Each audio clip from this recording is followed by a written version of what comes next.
All right, 1.3, 1.3. Be in the notes at 1.3. Okay, so we've talked about how to solve equations, right? Yep. Which is a big thing in Algebra 2.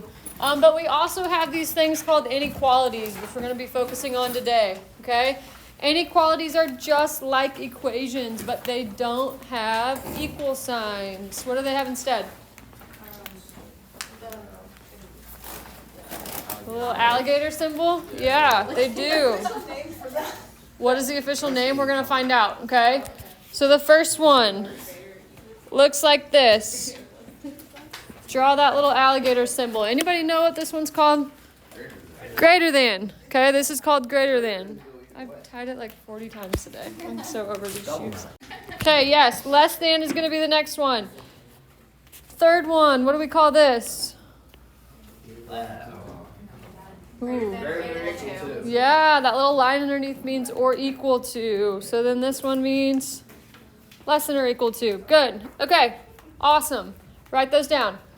Next thing, type of dots involved, okay? Anybody ever graphed one of these on a number line? Oh, yeah, maybe. Yeah, maybe. Maybe we kind of remember that from Algebra 1. Okay, so when we did that, we actually had to put a dot on the number line, and it would depend on the sign what kind of dot we put. If it was greater than or less than, but not equal to, open. Good. Open dots. If it was greater than or equal to or less than or equal to, close dots. Good. Okay? One way to distinguish these to help you remember, okay? If I have to draw a line underneath of a greater than or less than sign to make it equal to, that's a little bit extra, right? A little bit extra work to have to draw that line. It's a little extra to have to shade these in as well, okay? So those things go together. Okay, remember that equal to goes with the shading. That line goes with the shading. Okay, and then last but not least, interval notation. You've probably not seen this before, okay? Maybe a little bit, but this is a big thing in Algebra 2 is writing things in interval notation. And simply all that means is we are writing what happens as this graph goes from the left to the right. Where is it defined, okay? So it's going to make a little bit more sense when we do start graphing these and we see them physically on a number line. But if I had a greater than, okay, and I put that on a number line with an open dot, okay, I would be shading to the right, okay, if we've ever done this before. So I'd be shading to the right, and to the right is what we call positive infinity, right? To the right forever, okay? So I would start at whatever number. We're going to call it A for now because we don't know what it is. I would start at whatever number was on my number line, and I would go to positive infinity. And that would be my interval notation. Again, guys, if this is a little confusing, it'll make a little more sense once we start doing these. Then we have less than, okay? If I graph that, it would be a line going to the left forever. Anybody remember what we call that? Negative infinity. So reading from the left to the right, it'd be going from negative infinity to whatever that number was. We'll call it A. Okay? Greater than or equal to. On a graph is going to look just like greater than, right? Okay? Except for it's going to have this type of dot. So, meaning it could also be equal to this A value, right? And how we define that is with a bracket instead of a parenthesis. So A to infinity with a bracket on the A. And then last but not least, less than or equal to. Any guesses for what that's going to be? It's going to be a negative infinity A with the bracket on the other side. Perfection. Yep. Okay. Do you notice, though, how the infinities, whether negative or positive, how they only have parentheses, not brackets? You will never see a bracket on a parenthesis. Okay? Reason being, I don't know what number infinity is. I can't define it. Nobody in the world can. It's an endless number, right? Because numbers go on forever. So since we can't define it, technically it can't be equal to that number, if that makes sense. Okay? So that's why we use a parenthesis.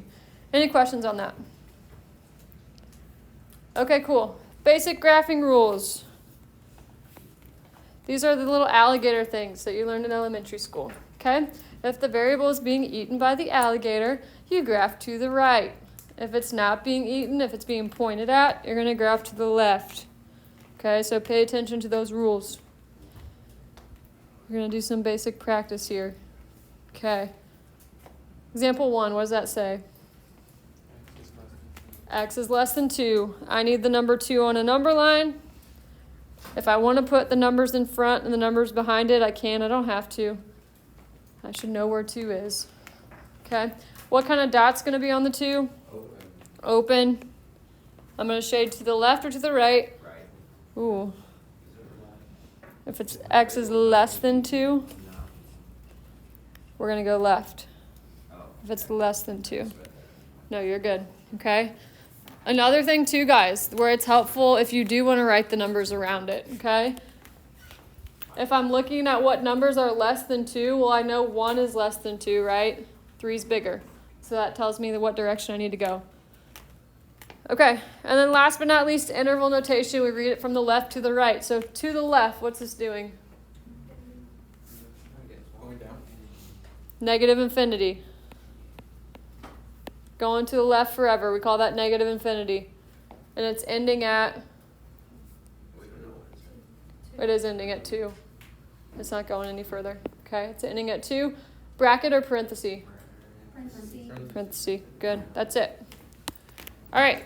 Go ahead and try that next one with your group. What number do I need on this number line? Negative 1. Did you put any numbers around it?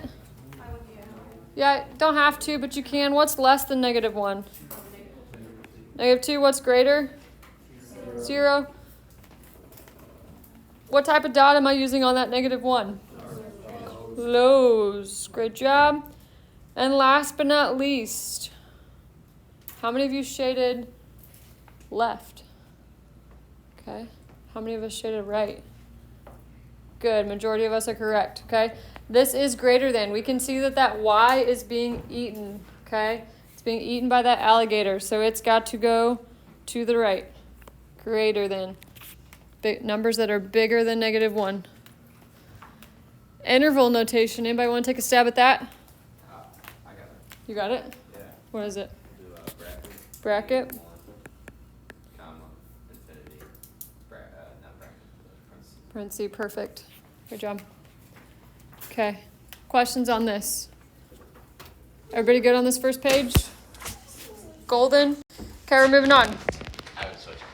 All right. So we said inequalities are just like equations, right? Except for they don't have equal signs. They have those symbols that we just talked about, okay? There's also one other difference. There's one other difference, okay? So when we solve an inequality, we solve it just like an equation. But I want you to underline this. But when you divide or multiply by a negative number, anybody know what happens? Flip what? Just flip the sign. Yep. Just going to flip the sign. Good. Just flipping that sign. What if I divide or multiply by a positive number? Do I need to flip it? No. Okay. What if I add or subtract a negative number? Should I flip it? No. No. Literally just dividing or multiplying a negative. That's it. Okay. Example. If this was an equation, how would I solve it? What would be my first step? Distribute. Yep. What am I distributing? 5 to 2 and x, or negative x. Uh-huh. So we end up with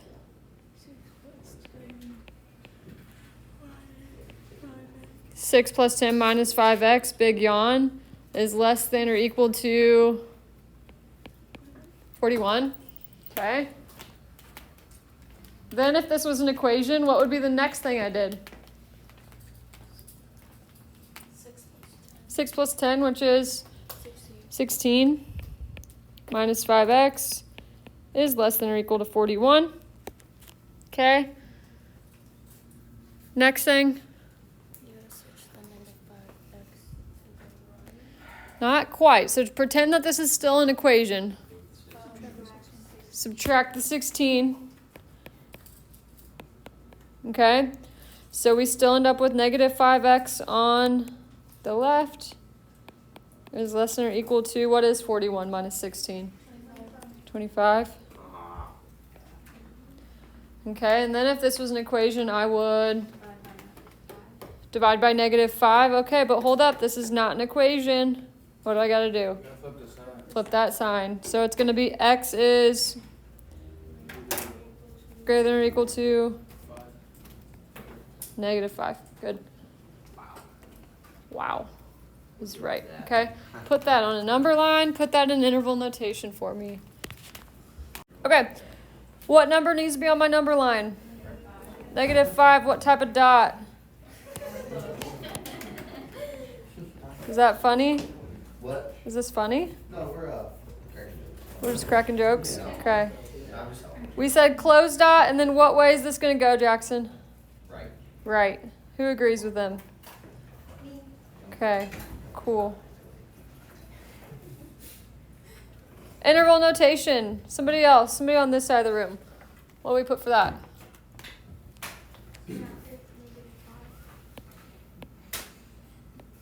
Yep. Perfect. Thank you. Bracket negative 5 to infinity. All right. We good with that? Yep. Yep. Okay. Next thing, special situations. Okay. Sometimes we get some fun things that happen, or hopefully you think that they're fun. You might not. A special situation will occur if your variables cancel out and you're left with just numbers. Okay.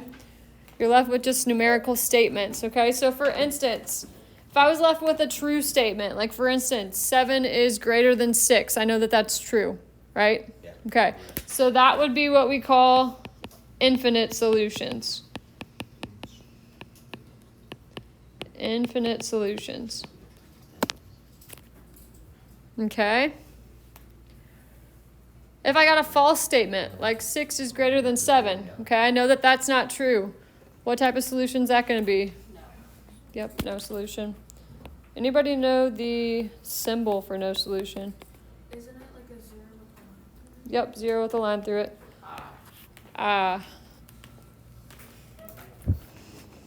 Write that down. You'll see me use that a lot this year. You will see that symbol again. Okay. So I just told you about 2 special situations, right? Okay. And there are 2 problems right here. So just take a wild guess at what's about to happen. We're probably going to see both of those situations. Yeah, we might be seeing those right now. Okay, so I want you to work with your group. You know how to solve an inequality now, and you probably know that the variables are probably going to disappear because I just told you that they would. And I want you to just work through these. You don't have to graph them or do interval notation, but if you want to take a guess, if you're writing in pencil, do so. But if you're writing in pen, please stop writing in pen and write in pencil for the rest of the year. Thank you. See. Okay. Example 4. First thing I got to do. What? Example 4? Yeah. Yep. What do I do? Say what? So you distribute. Distribute the 2. 2x. Okay. So 2x minus 3 is greater than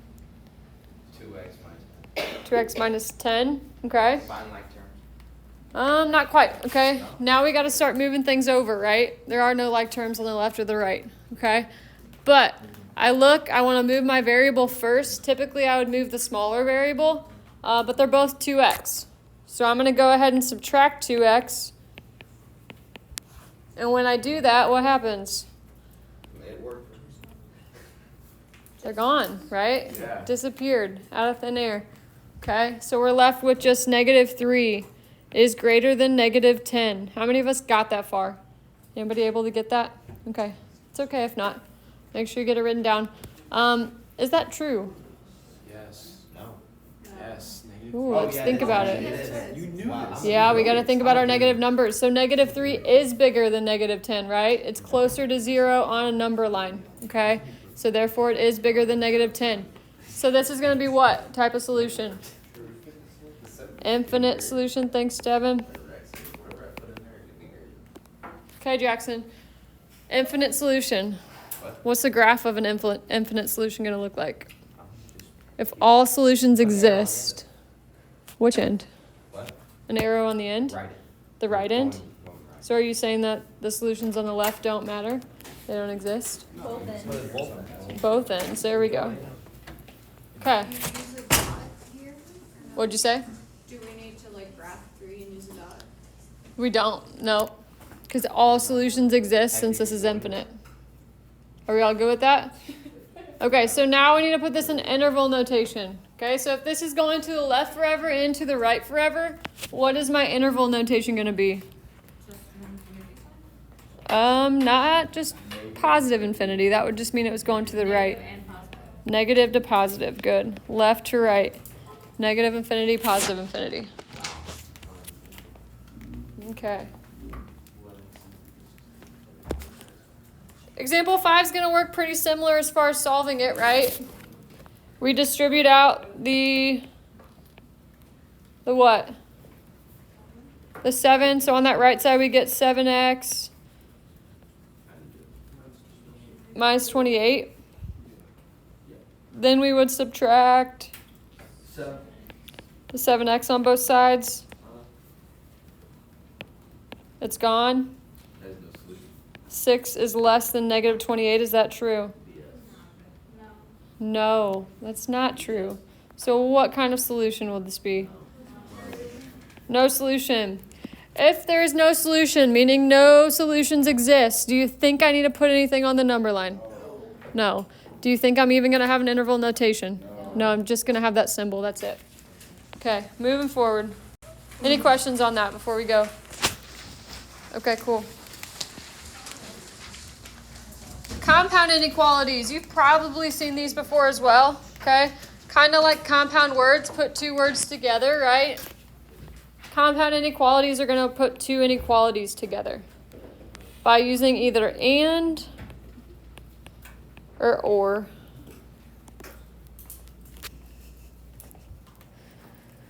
Okay, so differences between these, big characteristics on how I'm going to tell these apart. So if it's an and function, it's going to be written as one big inequality.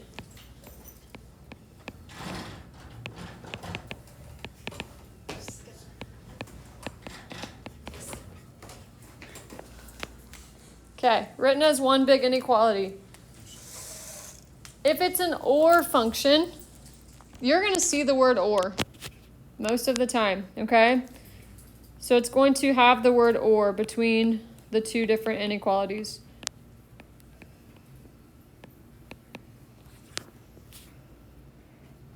Okay? An and function. When we graph an and function, we want what they both have. So keyword is what they both have. Okay? With an or function, it's pretty much going to be everything that either one of them has. Okay? So if one of them is bigger, one of them smaller, it doesn't matter. You don't have to go back and erase anything because it's just everything that they both have, if that makes sense. What'd you say? Everything.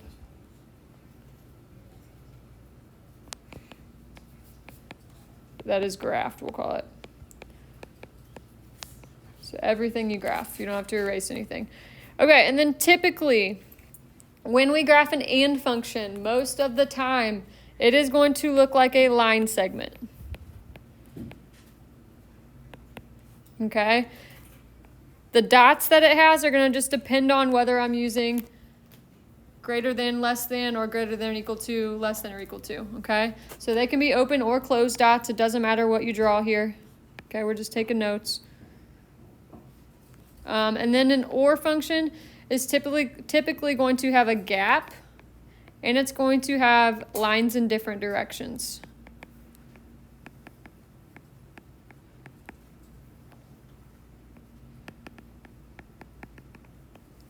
So it's going to look something like this. Okay, and again, the dots are going to depend on what my equation or what my inequality is.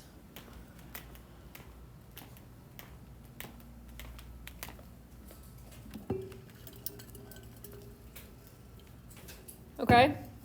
So, make sure we have that all written down. We also use interval notation for these, okay? What these different little symbols mean. So we first see the U, okay? When we think U, think union, which is going to be an OR function. Okay, think union, which is going to be an OR function. And how we're going to write this in interval notation. So I want to just look at like our sketch that we made here for the OR column. Okay, so if we see when we typically have something like this on a number line, are we all watching? It's going to start, if we're reading from left to right, it's starting out going left forever, which we call negative infinity. It's going to end at whatever this first number is that's on my number line. We'll call it A for right now because we don't know what it is. We'll then have a parenthesis or a bracket around A, depending on what that dot is. We're going to use this union symbol because we're putting these two inequalities together. We're going to pick back up at whatever number this is. We'll call it B because we don't know what it is. And then we're going to the right forever. And that's what it's typically going to look like. What'd you say? Okay. Then we have this symbol, which you're hardly ever going to see. Okay? But that is the interval symbol for and. Think like and kind of looks like that symbol because it has an A in it, right? Kind of. But typically when we write interval notation for an and function, since it's going to be a line segment, it's just going to go from this number to that number, right? We're not going to have any infinities involved most of the time. So we'll just call that A to B. And again, remember on these, brackets are okay too. Not on the infinities, but on the numbers. Brackets are okay too. Sometimes we'll have that. Cool. Questions? Anybody need more time with this? All right, we'll get to the fun stuff. Okay. Looking at example 6. What is that? Is that an and or is that an or? What do we think? On number 6, do we see the word or? No, it's written as one big function, right? Or one big inequality, so that's going to be and. It's going to be an and. Okay. One little side note that I want you to write over here, okay? When we are solving an and function, okay, you've got to split this into two inequalities, and you have to keep the whole middle. I'm going to show you what that means. Keep the whole middle.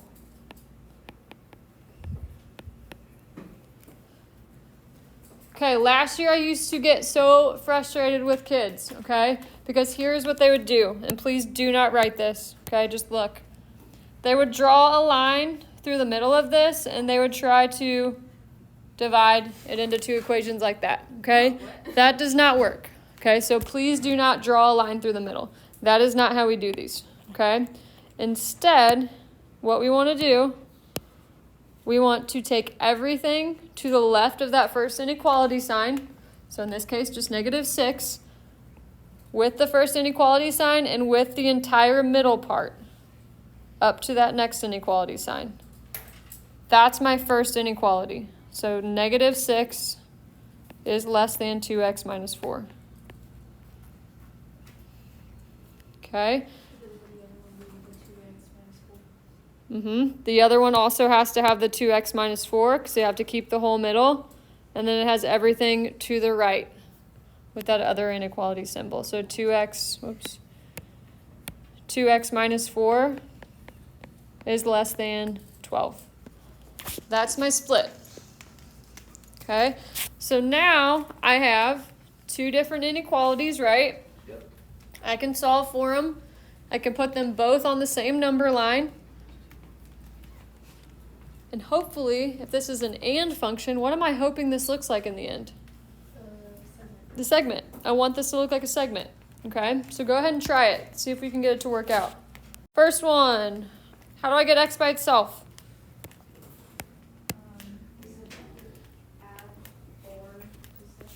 Good, Lydia. Add the 4 to the -6. What is -6 plus 4?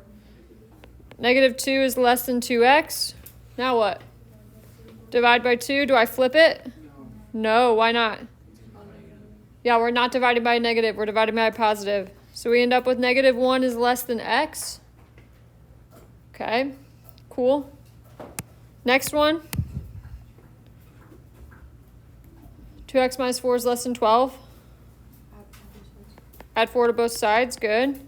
2x is less than 16, and then divide by 2. Thanks, Emily. So x is going to be less than 8. Good. Okay, so now we just want to put both these on our number line, right? What comes first? -1. And then 8. What type of dots are we going to have on these? Open. Okay, if we look at -1, what way am I shading? Towards 8, because x is being eaten by the alligator, right? Okay, that means greater than. So I'm shading towards the 8. When x is less than 8, I'm shading away from the 8, to the left of the 8, and I just need what they both have, okay? So I don't need to shade anything left of -1 or anything right of 8. I just need what they both have. Is that what I wanted this to look like? Yeah. Yep, it is. Okay, and what's the interval notation? -1, 8 with what? No, Parentheses. Good. They're light lines. They are open circles. Okay, number 7. Any questions on number 6 before we move on? Okay, number 7. Do I need to split these up, or are they split up for me? They're split up for me. Is this an and or an or? Duh, right? It says it, okay? So now we just got to solve them. How do I solve these? Somebody that's not gone yet today, help me out. Anybody? Add the 2, thank you. So 4y is greater than 12. Then we divide by 4. Y is greater than 3. Next one. We should add the 4 over, right? What is -1 plus 4? 3. Divide by 3. Y is less than or equal to 1. How many of us got those? Both those inequalities. Okay, cool. If you didn't, make sure you got it down. Any questions on how we got those? Okay, next thing I got to do. Graph them. What comes first? 1. What kind of dot's on 1? Close. Closed. So then we got 3 with what kind of dot? Open. Open. Okay. If y is less than or equal to 1, am I shading left or right? Wait. Y is less than or equal to 1. Why? No. This one. The 1. It's Shade right. this. Shade right. Left. Oh, you're talking about that one. I was talking about that one, yeah. The 1. Yep, shading to the left. You're getting ahead of us. So the 3, we're shading to the right. So it should look like that. Okay, you'll notice I'm not that great of an artist. You don't have to be either, just as long as I know what you're doing. Okay, as long as I can read it. Okay. Interval notation, we're almost done with this one. What's my interval notation? Correct. Okay. Not going from 1 to 3, because I don't see anything there. That's a gap. Okay, where do my solutions exist for this? Yes, Lydia. Bracket 1. Not quite. Negative infinity and infinity. Negative infinity to infinity? No, to 1. to 1. What's 1 going to have? A bracket. And then what's going to be between these things? You. A U looking thing, okay? That's crazy. Then what? Parentheses. 3. Infinity. Infinity. Good. Questions on that? We okay with that? Cool. All right. Last big thing. Okay, I know it's Friday. I know that it is 1:39. Okay, all the brain power you have left for this week, give it to me right now. Okay, if we can get through this, we'll be good to go. You'll have plenty of time to do your homework. Okay. Don't you? Didn't I say? Told you so? Okay. All right. Steps to solving with inequalities. First things first. Okay, so this is whenever we have absolute value bars. Let me back up. What's absolute value bar? What does it look like? It's the two parallel. Yes, It's like two parallel lines, right? It looks like the football goal, right? Field goal. I don't know. All right. I'm losing brain power too. Steps to solving with inequalities. So anytime we have absolute values, we want to get that absolute value by itself on the left side. That's what we call isolation. Okay, isolate the absolute value bar by itself on the left side. Then you're going to look at it once it's isolated. You're going to make a decision. If it's got a greater than sign or a greater than or equal to sign, this is an or function. Think greater. Haha, it's kind of funny. Okay, if it's got a less than sign or it's got a less than or equal to sign, less than. Haha, less than. That's how we remember it, okay? So once I've made a decision on what this is going to be, that's going to go ahead and tell me as I work through this problem, if it's a greater than sign and it's going to be an or function, when I graph that, it should look like a what? Just the line. Yeah, the line's going in opposite directions, right?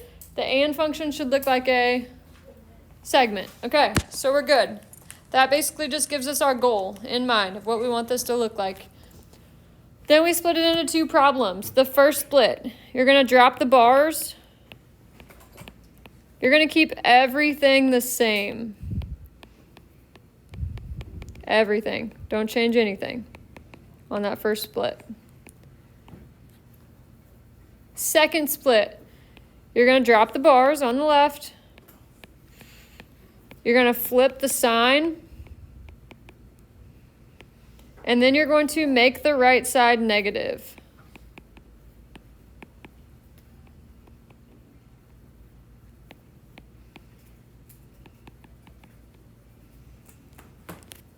Drop the bars, flip the sign, make the right side negative. Okay? Once we've done that, we're going to solve it. We're going to graph it. We know how to do that now. And then last but not least, we're going to check for what we call extraneous solutions. We'll actually talk more about that later. But basically all that means is just checking my work, checking to make sure nothing crazy happened. Okay. Everybody got this down? Anybody need more time?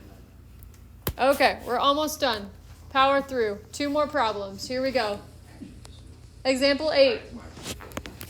Example 8. Okay, step 1 is what? Drop the bars. No. Go back up. Step 1. Drop the bars. Yeah. Isolate the absolute value. Is this absolute value on the left side by itself? Yes. Okay, so step 1's done for me. That's the easy part, okay? Step 1's done for me. So now I need to make a decision. What kind of sign is that? Less than, right? So I'm going to write the word and up here. That tells me what? This is supposed to look like a segment if I do it right, okay? And if nothing crazy happens. Step 3. Yeah, we got to do the split, right? So we're going to draw like a little arrow thing. So we got 2 equations coming at us right now. First one, we drop the bars. Keep everything the same. Second one, drop the bars, flip the sign, and make the right side. Negative. So it's a -9. Then we just solve it and graph it like normal. So go ahead and do that. Solve these, put them on a number line like what we just did. 12. First one, what am I doing? X plus 3 is less than 9. Subtract 3. So x is less than 6. Next one. X is greater than X is greater than negative 12. Which one comes first? negative 12. Negative 12. What kind of dots? Open. Open. And then you what? Do they meet each other? Did you check? Yeah. Okay, so if you start shading, x is less than 6 means shade left on 6. X is greater than negative 12 means shade right on negative 12. Do those make a line segment? Yeah.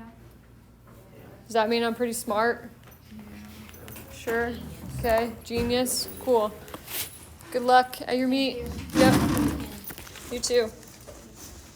Interval notation for this. What'd you write down? What? Who said? Someone said something, but I didn't hear him. Negative 12.6 with parentheses? Yeah, okay, cool. Any questions on that? One more thing we gotta do. No, I'm losing you. Go to example 10. Go to example 10. Okay. Step 1. Welcome to Algebra 2. Step 1 was what? Get the bars by themselves. Are they by themselves here?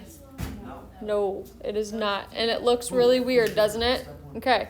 Here's what we're not going to do. Are we all listening? I need like 2 more minutes of your time. Then I'll let you work on your homework, okay? Here's what we're not going to do. Are these parentheses? No. So are we going to distribute this? Never. Never, never, never do you distribute into absolute value bars. I don't want to see it, okay? So please don't do that. What we're going to do instead, we've got to move this stuff over, but if we have a hard time visualizing how to do that, okay, we just want to cover up this absolute value, okay, and pretend that that's an x.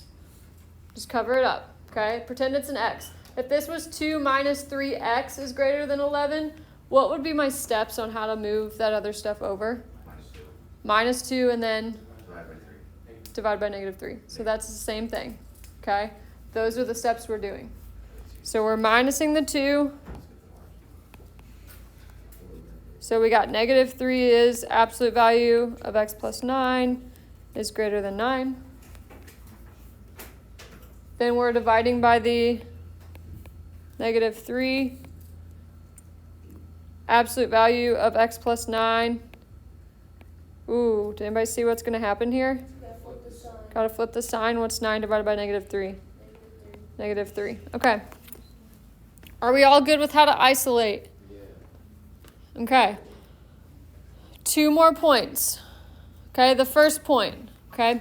If I look at this, I could go ahead, follow my process that I gave you. Okay, and this one's actually not going to work out. Okay.